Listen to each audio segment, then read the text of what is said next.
Hello everyone. In this class we will discuss the symmetry point group and the elements for the square pyramid geometry, which is abbreviated as SPY5. I have given two different illustrations. One is I have chosen an ML5 where the metal is the central atom surrounded by the 5 ligands. In this case, the nomenclature will change. In the trigonal bipyramidal, we call them as equatorial and axial ligands. In this case, we call it as an apical and basal ligands. There is one apical and 4 basal ligands. This is a polyhedral illustration where we have chosen the vertices and these are the edges. This vertex is forming a pyramid joined with the square with 4 edges, and square has another 4 edges. Altogether this has 8 edges. Also, if you can watch, there is one triangular face towards your left hand side, second triangular face that is towards you, third triangular face which is towards the right hand side, and a fourth triangular face which is away. There is a square face which is below. If I show the square pyramid in this way, there is a C4 rotational axis passing from the apical ligand, and with respect to this C4 rotational axis, we have two different planes which will take up the atoms. In the first plane there is one atom, in the second plane there are 4 atoms.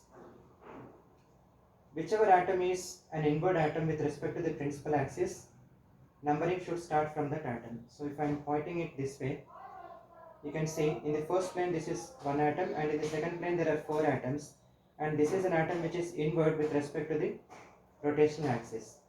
So this should be numbered as 1. Getting to the next plane, you can start numbering from 2, proceed in a clockwise manner, or you can start to anywhere, but again you have to give the numbering in a clockwise manner. Coming to the symmetry elements, this is another representation, apical ligand and 4 basal ligands. There is a C4 rotational axis passing from an apical ligand and also the central metal atom. As I rotate by 90 degree, that will produce an equivalent configuration. So rotating it 4 times will produce an identical configuration. Therefore we say there is a C4 rotational axis in this. Apart from this C4, if I try to pass any C2, just let me pass a C2 from here, and as I rotate, the ligand which was above is now going below, which will not produce any equivalent configuration. So we say no C2s are present in this molecule. There is only one rotational axis, and that is a C4 rotational axis. Okay. Once the rotational axis is completed, let us look for the planes. If I am trying to pass a plane that is bisecting the molecule into symmetric halves, I can call this plane as a vertical plane because it is parallel to the principal axis. Also, this can be called as a vertical plane because this is also parallel to the principal axis, and it is bisecting the molecule into symmetric halves. One half is towards you, the other half is away from you. Each of these plane is passing from 3 ligands, one apical and 2 basal, one apical and 2 basal. Also, it is including the central metal atom. Apart from this, we also have some other planes which is passing only from the apical ligand in between the basal ligands. So this is how it is passed. This is another type of plane. This is also bisecting the molecule into symmetric halves. This will be another one. If I hold it this way, this is one plane, second plane. These two are passing only from one ligand, whereas this one is passing from 3 and this one is also passing from 3 ligands. For convenience, we are just breaking these planes into 2 different types. The one which is passing from more number of ligands is referred as a vertical plane, whereas the one which is passing from less number of ligands, it is called as a dihedral plane. So 2 vertical planes and 2 dihedral planes. This I am calling it as vertical and vertical. This is dihedral and dihedral. By convention, this can also be called as a vertical plane because it is also parallel to the principal axis. But symmetry and group theory considerations will be convenient with respect to the dihedral plane when we go to the character tables. So let me write down the symmetry elements.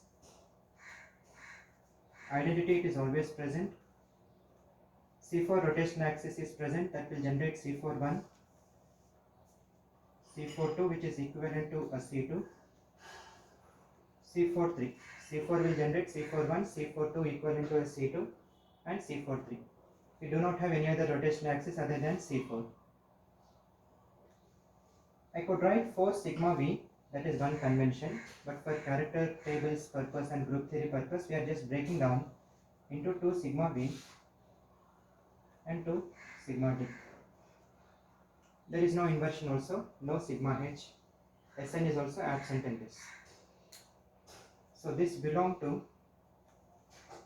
C4B. There is only one type of rotational axis and planes present in it. Whenever we take C4B, generally we say there is a C4 and 4 sigma V. That 4 sigma V we are just breaking down for our convenience into 2 sigma V and 2 sigma D, which is another convention. For C4B, the order of the point group is 2n. So 2 into 4 should become 8.